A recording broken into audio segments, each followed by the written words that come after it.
harder, finding love or a friend? Well, it's never hard finding love when you got a hat like this. If you guys are joining us, I am Nicky, Trendz, one cool host of Bubble Bath Stories, your favorite 15-minute podcast. And I'm Manny Oso. You know me, the guy with the cool hat. Oh, Lord.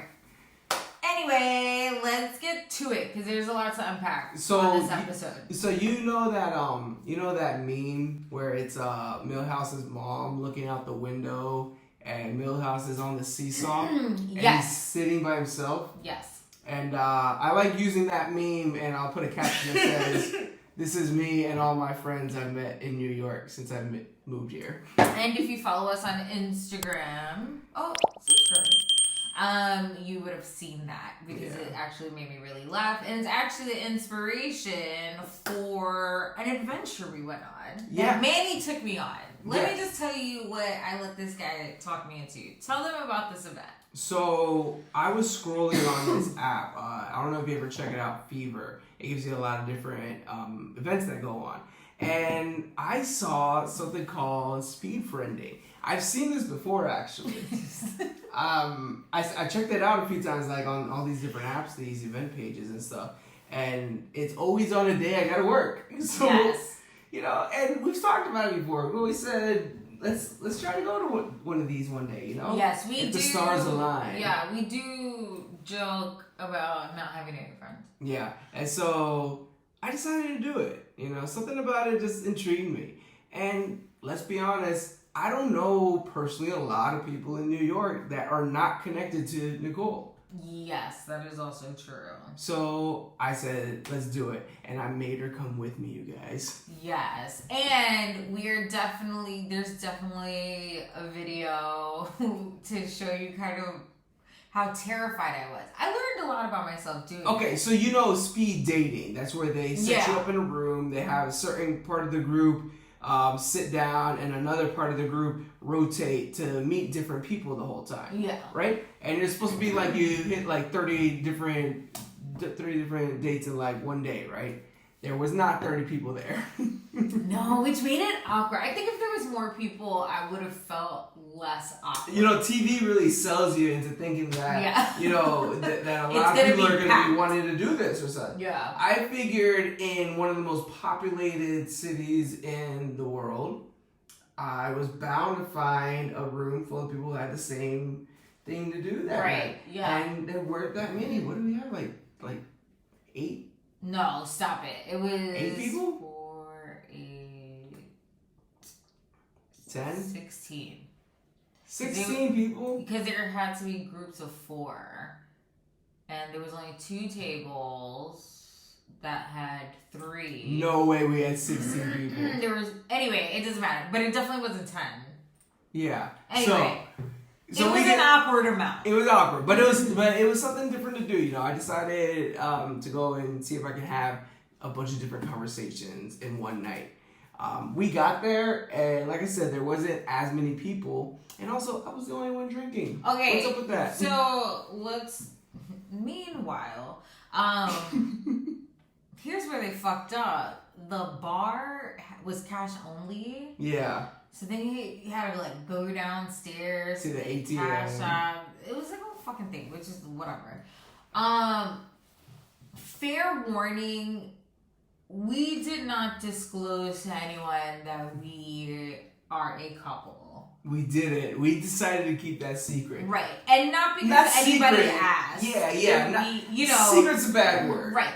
It's not that anybody asked and we lied about it. We just didn't bring it up. And there was a point where Manny and I were at the same table, 2 strangers. And again, we carried the conversation as if we didn't know each other. But the reason that we did that wasn't for, to be malicious or anything like that, because that's dumb. It was more because then the conversation would have turned into us. Would have turned into us. Yeah. Would have been how did you guys meet and why are you guys? And we didn't want that. We wanted separate experiences and like people to see us separately. I definitely wanted to make sure that if anybody there met us, that they were meeting just ourselves individually. You know, and then when they check out my Instagram, they can see that I actually know the girl sitting across the right. table from me. So I did want to mention that. That was a little footnote. It was, so what, we get there, the drinks are all cash only, and the guy calls us through, and we sit down, and I'm the only one who brings a drink to the table. Yeah, because I was like, I'm drinking water. And I even asked her, I'm like, you guys know there's a bar down there, right? So anyways, he's having us all introduce ourselves. And so when you read the description on the event page, it says that they're going to provide you with icebreakers, which is great because everybody there is looking for a friend. Right. And I'm thinking to myself, most people there probably are bad at icebreakers. So it's good they're giving us some. Right. The guy provided us with no icebreakers. Footnotes. The moderator that was there is not the guy who throws the events. He was helping out friends. So I'm sure he wasn't fully equipped. Yeah. But there's luckily more on that later. Manny Oso was there. Oh yeah, Mr. Make a Friend. I made sure everybody had, you know, a question coming up. You know, I had some good conversations going through. Like what? I mean, you were killing it at the lady table. Well, so like I noticed from the get-go that everybody had a unique name, you know, other than Nicole or Manny. And those are some pretty mundane names compared to the ones we heard. And I asked everybody about it, and a lot of people were telling me, and get this, a lot of them didn't like the nicknames that people have given them, or like the names that they mispronounce. And I was like, oh my gosh, you're like exactly what we talk about all the time. Yes, but this is my favorite story. Can I tell them? Yeah. Manny, okay, so you were kind of set up with a partner to move. So I got to sit the whole time. Manny was part of a duo that had to move to table to table. Yeah. But I want these two to be friends so bad. Like, it felt like I needed a buddy comedy from them. I don't know what it was because the guy wasn't very talkative. Yeah. I don't know, was he like something in science? I don't know what. But between you and him, the vibe was just so much fun. I don't know. Like, it seemed like he had fun with you. Yeah. Like, he laughing a lot.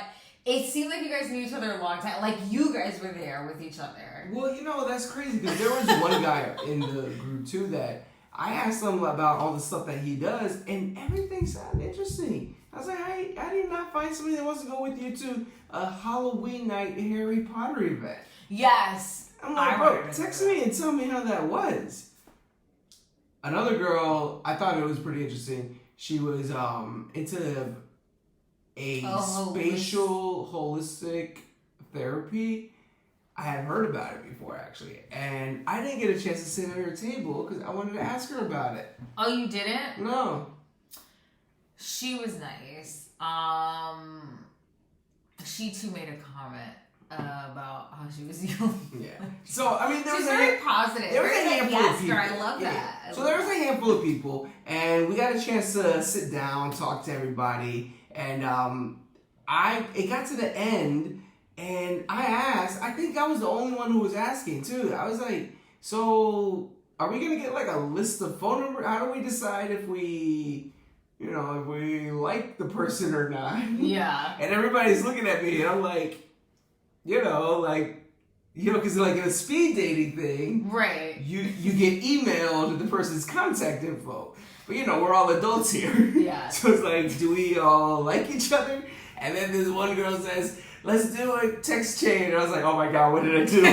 Yes. Oh my god, I kept hearing group chat, and I'm like, people. No group chat. So it's poor etiquette. I felt like I was in that Progressive commercial that they like your parents. Mm-hmm. No group chat. Yeah. So yeah, definitely you have 30 conversations in one night. Definitely you meet different people, and if you come down to it, every person there is there for the same thing. Every single person there is interested in meeting someone new and talking. Like, if you just like listen to people talk, it's actually kind of a fun thing to go to. I would do it again. You know, you sent me an article from Vox, and we'll share it for you guys. You guys definitely should give it a read. But they talk about this. There's one girl, she talks about her experience doing the speed friending down in DC, and I thought it was pretty interesting because she mentions this thing on there that they call it the decade friends disappear. And what it is basically, research says that basically when you hit a certain age, everybody gets this threshold where they start losing friends one by one. Ugh, ain't that the truth? They've researched it, and researched it. On average, by the time you hit 25, you're gonna start losing more friends than you make. And like real friends, like people that you intimately speak to. Yeah. You know? And every year your circle gets less and less. Yeah, and it's odd because I know a bunch of people who have large group of friends that hang out with each other the way you would see it on TV. Yeah. And I crave that. You mean like Friends or like How I Met Your Mother? Yeah, yeah, that their kids grow up together, that when it's one person's 40th, everybody's there, like. But is it only them? Like, they're just in that group, right? There's nobody else, like... So the whole thing about that is that, like, you start losing friends. So, like, I think obviously, when we were young, we have huge groups of friends. So, are those people now just in that secluded, like, this couple and this couple group? Or they hang out with more people? Because I find it hard. I mean, I guess when I look at their Instagram... That's what the research says. No, the research says that they're probably only hanging out themselves. With just that couple. But what I'm saying is that they've known each other since forever. They're not new friends. Okay. So when I see that, that's what I crave. Yeah. That's what I like. That would be good to have. Yes. But it's hard. Especially if you move out of the town that you grew up in. So do you think that you've lost more friends since what? What age? What age do you think you started losing friends? I don't want to say losing. Yeah. Because it makes me feel sad. But I will say that when my best friend was moving out of the state, this hoe, I love you, Pookie, this hoe took me to a public place. Yeah. So that I wouldn't make a scene. Wow. And little did she know, because I made a scene. And I was like, I can't believe it. Like, it was bad. Like, I didn't even care. And I got it. Like, she was starting a family, right as crazy here. It was better where she was moving. But I was like, oh my God, like, what am I? She lived, like, next door to me. And I was like, what am I going to do? I totally understand, because I think that 25 to 30 threshold is when a lot of people have like something in their life that makes them think, okay, I gotta start doing something drastically different, right? Yeah. And I, back at home, had a lot of intimate relationships with people as far as like people that I speak to. I really feel like I was maybe like a close friend to a lot of folks, and I think I was the one who just up and left. That's funny you bring that up, because I was going to ask you, like, how do you feel about that? Because you are in a whole different state. Mm-hmm. What has it been like to maintain those friendships? So maintaining them has been actually one of the toughest things in the world. Yeah. I do my best to keep in contact with everybody that I'm always felt close to, but honestly, like, maintaining the conversations, it just gets harder and harder. They even talk about it too in the article about how, people have kids, people have families, people have other priorities come up, and if you are a real friend, you understand. Yeah, of course. You would never be like, oh, you're hanging out with him again? You mean my son? So they talk about Andrea Boner. She wrote the book. Boner, barely knew her, barely missed her. She wrote The Friendship Fix. And she says, Get that. She says one of the best ways to keep friendships is with proximity. That proximity is what keeps your friendships going. But that's fake news. That's fake news? What do you mean? Because... Everybody knows that? What are the chances that you guys all live that close to each other? I don't think it's so much just proximity of being around each other, but just I think that goes to what I was just saying, that it just gets harder and harder just to keep the conversation. You know, it was easier when we were kids and we could just run over to the person's house and, you know, your parents made a play date. And then easier when you're in school because you're in school and you're hanging out with each other and you have to be around each other whether you like each other or not. And then in college, you might live with each other as roommates or something. But like now we're all adults and have our own lives. Like I can't just be like, bro, call out of work like when we were in our 20s. I mean, you gotta pay a mortgage. Yeah, that's true. You know? She does, like, a couple things that they mentioned though is that like this is something that kind of like I want to know what you think about this. They say friendship starts at some point. Friendship starts to feel like a luxury. What do you think about that? What is she? Yeah, I read that, but I wasn't quite sure what she meant by that. Who's got time for so many friends? Okay, but like, I just feel like with so much technology, it just keeping in touch shouldn't be that hard. Because if you can like my Instagram photo, you can hit me up on a hey bitch, what's up? I think if you could watch my Instagram picture, you can definitely like it. You definitely like it. Okay. Yeah. Okay, if you're watching this, and like, if you're scrolling, if you are scrolling, then just, you know, FaceTime me. I mean, I gotta tell you, it's like, you know, Thanos says. Yeah. Twas inevitable. Twas inevitable. If that's how he says it, please don't come after me. Okay. But like, I'm happy that I got to enjoy it, and I'm happy that we have it with the friends that I have. I'm happy that we kind of can pick up wherever we left off. Like when we went pumpkin picking. Yeah. I mean, when the hell was the last time that I had seen them? Yeah. But it felt like we had spent all weekend with each other. Because you guys have that tradition, right? Yeah, and like you know, it is tiresome because it takes a lot of logistics and it's a lot of like, you know, cancellations because everybody has kids and they got things and you know, it's you do have to be understanding about it. But what worries me is that you're right. What if we move? Mm-hmm. Then I'll be closer to my friends. How is that? Is over a punishment? Right. No, you know, I mean, I try to do the same. Whenever I go back into town, I do my very best to hit up any of the old homies.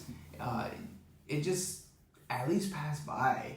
But I did this. I know they all have kids right now, and I'm just like, you know what? I'm gonna go by and see your kid. Yeah, like I think that's the other thing too. You kind of have to get over yourself and this lifestyle. Like, I feel like I'm pretty.